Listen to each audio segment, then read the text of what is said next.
है guys, welcome back. आज हम एक इंटरेस्टिंग सा टॉपिक मौर्य साम्राज्य डिस्कस करेंगे।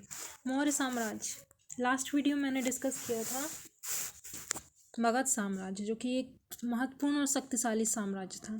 लेकिन इस वीडियो में हम उसके आगे का मगध साम्राज्य के बाद कौन सा साम्राज्य आया? मौर्य साम्राज्य। मौर्य साम्राज्य के द्वारा अखंड भारत की स्थापना की गई और जिसके पीछे एक महत्वपूर्ण गुरु जो थे हमारे सर्वश्रेष्ठ विश्व गुरु कौटिल्य, इनका महत्वपूर्ण रोल रहा है। तो आज हम डिस्कस करेंगे ये कौन थे और मौर्य साम्राज्य की स्थापना कैसे हुई, क्या हुई। बहुत ही इंटरेस्टिंग टॉपिक है, तो आप ध्यान से इसको सुने बस। तो चलिए देखें हम।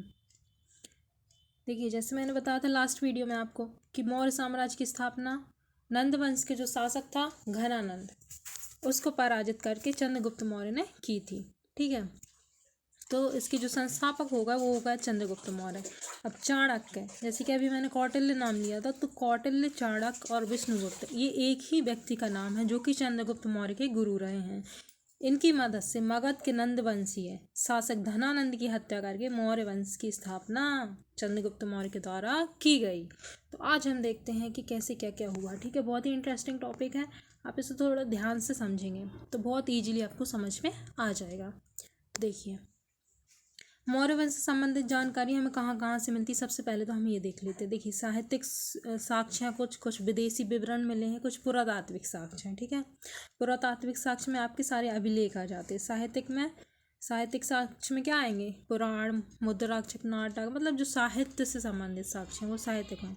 और जो विदेशी विवरण अर्थात जो विदेशी आए हैं हमारे देश में, उन्होंने जो विवरण दिया वो विदेशी विवरण के अंतर्गत आता है। जैसे कि मेगास्थनीज आया था। मेगास्थनीज कब आया था? चंद्रगुप्त मौर्य के शासनकाल में मेगास्थनीज आया था, जो कि विदेशी था। और यहाँ पे साक्ष्य की बात कर लें तो अर्थशास्त्र किसके द्वारा लिखा गया साक्ष्य?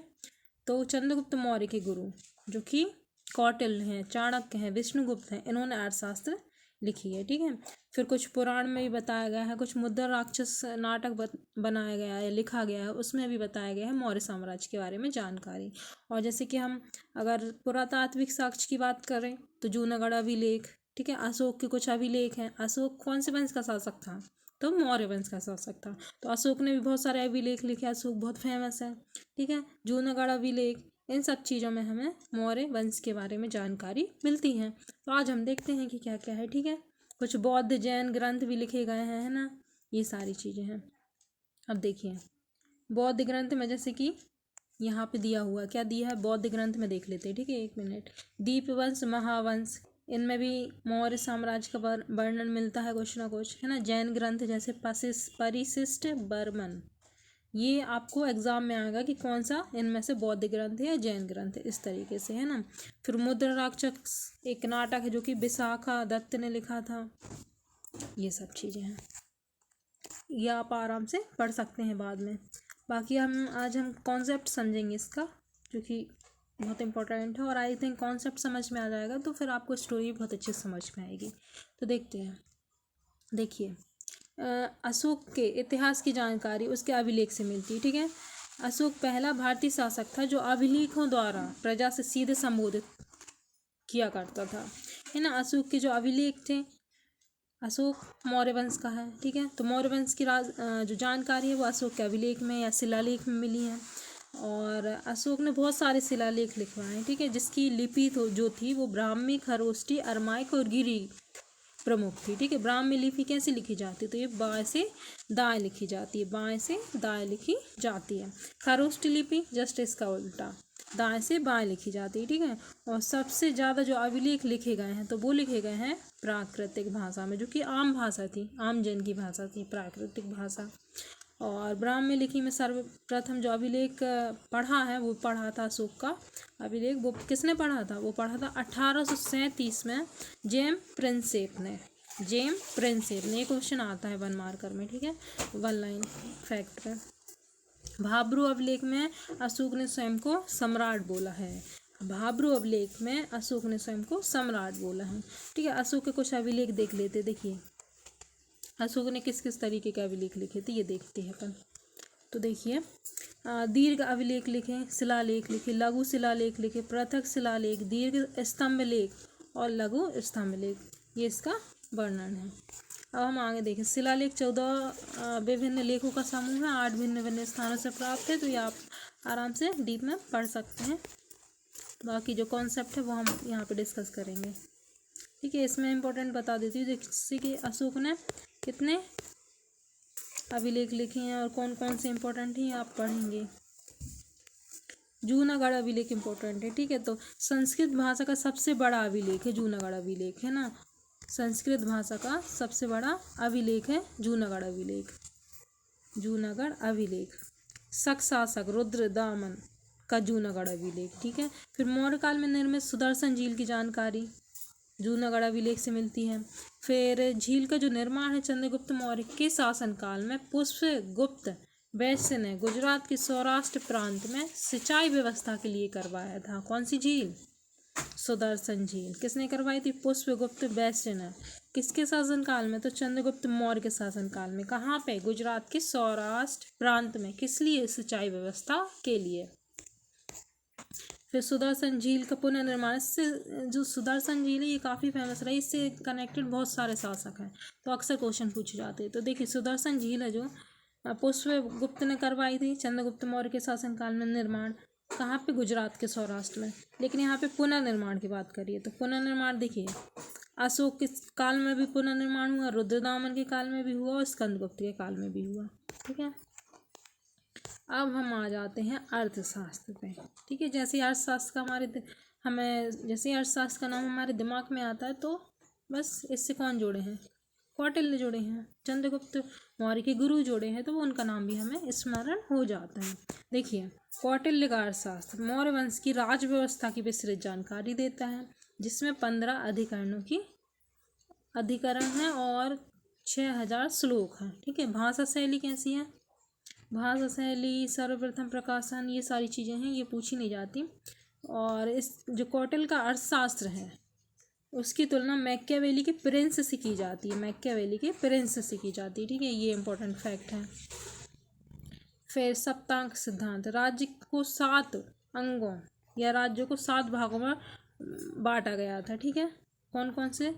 स्वामी, अमात्य, जनपद, दुर्ग, कोष, दंड, मित्र, ये आप पढ़ेंगे, ठीक है। फिर राजनीतिक इतिहास देखते हैं हम, जो कि इम्पोर्टेंट है।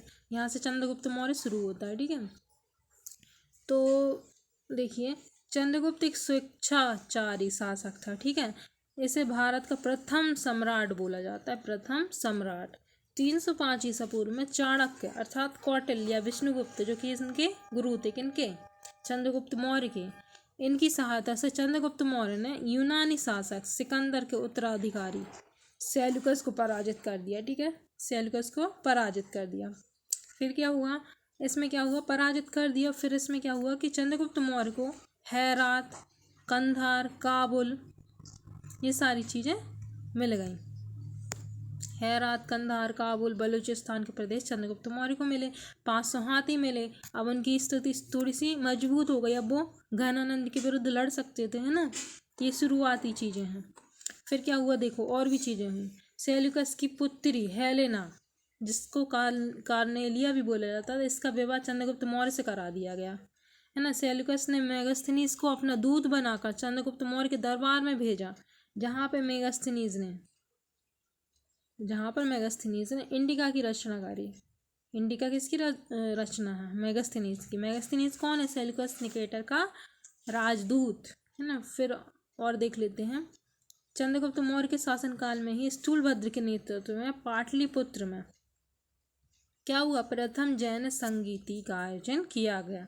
पाटलिपुत्र मीन्स पटना, ठीक है। स्थूलभद्र देखिए एक दिगंबर, है ना, भद्रबाहु थे, एक स्थूलभद्र थे। तो स्थूलभद्र के नेतृत्व में पाटलिपुत्र अर्थात पटना में प्रथम जैन संगीति का आयोजन किया गया, ठीक है।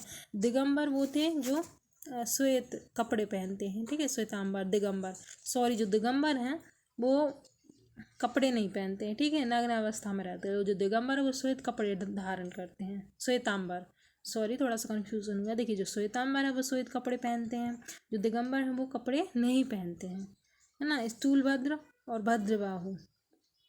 चलिए आगे देखते हैं हम। आगे देखेंगे तो जीवन के अंतिम समय में चंद्रगुप्त मौर्य जैन संघ, मतलब इसमें ये बताया गया है कि जो चंद्रगुप्त मौर्य थे वो जैन धर्म से संबंध रखते थे। ठीक है, तो भद्रबाहु के साथ श्रवणबेलगोला अर्थात कहाँ पर, मैसूर, जो कि कर्नाटक में है, वहाँ पर चंद्रगुप्त मौर्य अंतिम समय में चले गए संलेखन पद्धति से, जिसमें अंतिम समय में खाना जल सब कुछ त्याग करके अपने प्राणों को त्याग कर देते हैं। इस विधि के द्वारा उन्होंने अपने प्राणों की त्याग कर दिया। किसने? चंद्रगुप्त मौर्य ने। जैन समर्थक थे, जैन धर्म को मानते थे। तो ये चंद्रगुप्त मौर्य की कहानी रही थी, ऐसे इन्होंने अपना प्राण त्याग दिया था। अब एक और इम्पोर्टेंट चीज़ आती है, देखिए यहाँ पे थोड़ा सा मैप देखते हैं हम। मैप में क्या दिया हुआ, देखिए ये सिंधु नदी है, ठीक है, हेरात, एशिया के क्या दिया है, देखिए यहाँ पे अवंती, पश्चिम सागर, चंद्रगुप्त मौर्य का साम्राज्य। देखिए जो स्काई ब्लू दिया है वो चंद्रगुप्त मौर्य का साम्राज्य, इसलिए चंद्रगुप्त मौर्य के साम्राज्य को अखंड भारत का साम्राज्य बोला जाता है। अखंड भारत का साम्राज्य, इतना बड़ा साम्राज्य था। फिर हम देख लेते हैं मेगास्थनीज, जो कि इम्पोर्टेंट रहा। देखिए मेगास्थनीज ने क्या लिखी है, इंडिका लिखी है। ठीक है, मेगास्थनीज ने क्या लिखी है, इंडिका लिखी है। देखिए सेल्यूकस निकेटर का राजदूत मेगास्थनीज 7 वर्षों तक चंद्रगुप्त के दरबार में रहा, जिसने इंडिका की रचना करी। पाटलिपुत्र को पोलिम ब्रोथा कहा। इसके अनुसार भारतीय समाज कितने वर्गों में विभाजित थी, 7 वर्गों में। ठीक है, 7 वर्ग कौन कौन से थे, कृषक, शिकारी, मंत्री, दार्शनिक, निरीक्षक, व्यापारी और योद्धा, ये 7 वर्ग थे। जिसको किसने वर्गीकृत किया है, सेल्यूकस निकेटर के राजदूत मेगास्थनीज ने, जिसने पुस्तक लिखी इंडिका, है ना। भारतीय शिव और कृष्ण की पूजा करते थे। भारतीय किसकी पूजा करते थे, कृष्ण और शिव की पूजा करते थे, इसकी पुस्तक में दिया गया है। फिर पाटलिपुत्र का प्रशासन 6 समितियों, प्रत्येक में 5 सदस्य द्वारा संचालित की जाती थी। मेगास्थनीज ने कौटिल्य का वर्णन नहीं किया। देखिए इसकी एक खामी रही है कि इसने कौटिल्य के बारे में कुछ नहीं बताया। अब चंद्रगुप्त मौर्य का हमने पढ़ लिया, खत्म हो गया चंद्रगुप्त मौर्य। अब आता है यहाँ पे कौन, बिंदुसार आता है। ठीक है, तो बिंदुसार उत्तराधिकारी और पुत्र है चंद्रगुप्त मौर्य का, ये हम नेक्स्ट वीडियो में पढ़ेंगे। तो यहाँ तक अगर आपको वीडियोस अच्छी लगी हैं then please like, subscribe and thank you very much.